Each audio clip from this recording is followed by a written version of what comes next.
The third step of the curriculum development and designing is the selection of the content. It comes after the first step with the situational analysis, second, the formulation of objective.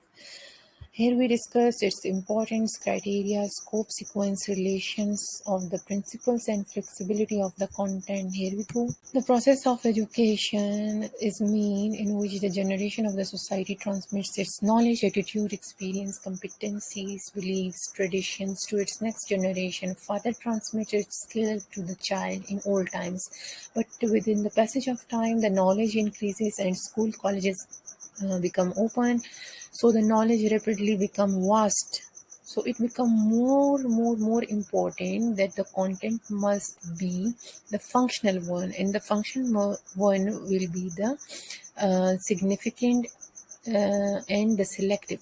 So the important now is that the teaching learning process significantly shift from the teacher to learner, and so the it become more vital to select a content that must be reasonable and understandable for both of them, but basically towards the learner.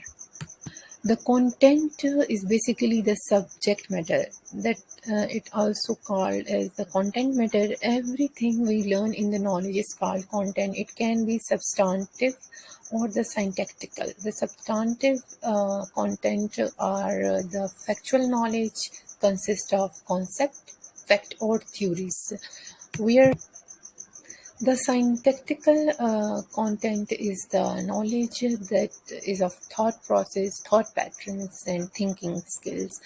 Important of the content selection, it is that it is a necessary requirement that all element of the curriculum in the objective content itself, teaching strategies and evaluation technique basically depend upon the content, as the content is the main focus that has to be delivered to the student in order to transmit all the knowledge that the society want to transmit to their next generation.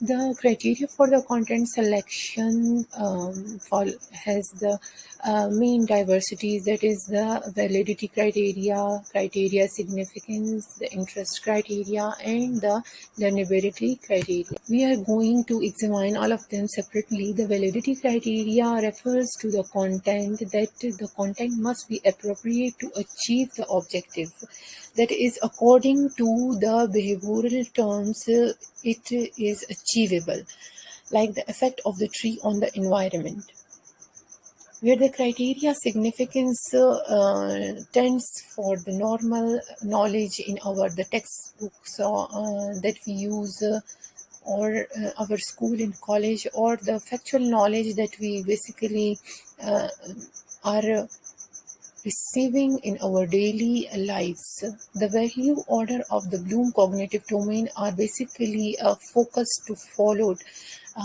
as we know that it increases the downwards, and the important thing is its selection in the content area from the domains that is comprehension, application, analysis, synthesis, and evaluation. The interest criteria, if we do all like only selecting the high criteria domain content, the less content will be available for the small activities of the primary and secondary curriculum. So if we ignore the interest of the child, low motivation force will be coming for learning. So hence the main criteria of the interest is that the content must be related in interest to the child level. The child level of interest and needs are important to be focused while we are selecting the content.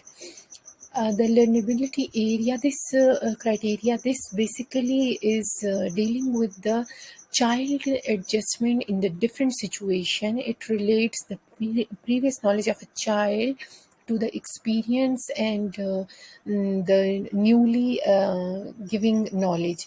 So basically, it's link the old knowledge to the new knowledge to make it more retainable for a long time and make easy for child to receive the concept. So the content must be in accordance to the learnability criteria. Here the organization pattern of the selected content we are going to discuss, that is the content basically is selected according to the scope, balance, decision areas, sequence and its logics that are adopted to organize to select the content to get meaning with pattern. The sequence content must be present in the specific pattern. Asubel and Gagne define them. They give their input like Asubel. According to him, there is an instructional sequence in the content and can only be present as it is. According to the Gagne, every process has the sequence and presentation must be on that base to develop the best understanding. The logical sequence of the selected content must be from simple to complex, pre-requesty to post-requesty learning, chronologically ordered from part to whole concept in increasing abstractness order in the spiral arrangement, that is concentric movement, that it touches the topic every time with little more knowledge again and again, and from the abstraction to the generalization or simple to the complex. Same thing is that the instructional order arrangement of the sequence occurs, that is basically the first we adopt the easy like questioning, and then comes in understanding with the student to come and explain their own concept in front of class. That the content of the selection criteria is according to the scope. The scope here basically means to deal with how many topics are to be selected, the number of the topic, what should be the breadth and the depth of the topic, the detail of the topic. The balance it is required of both in the number and detail of the topic. Increase the depth will decrease the breadth of the topic. Increase the breadth will decrease the depth of the topic. The decision are made only by seeing the content here, the time and the detail. If the topic is important, then they are to be covered and to choose. If they are less important ones, then they are left behind. And here also the theme, the core, the special needs, integration of the content are kept in mind to exclude or include any of the topic. Then the relationship of the principle of the content selection, that is the principle of the curriculum design must relate to content selection and organization. Here we can see whether the syntactic and substantive content are balanced, cognitive and effective domain are balanced. Elements of the curriculum, objective content, learning experience and learning environments are balanced. Subject, expert, demand and need of the student are balanced. Or the flexibility of the content, here we concern on what are the goals. Are the goals too high, too impossible to achieve? Can we implement in the real world these goals? The flexibility in the plan depth is checked if there is difficulty in implementation. The flexibility refers here the need for the program to be resilient in its application, so can apply in the real world. The sequence is flexible for different style and rate of learning. The scope must be flexible enough to cater for unseen difficulties.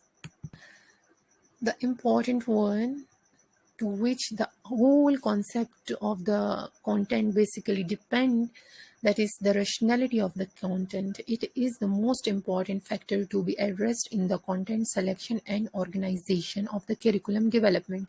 All the list criteria and scope decision leads to achieve the rationality of the content.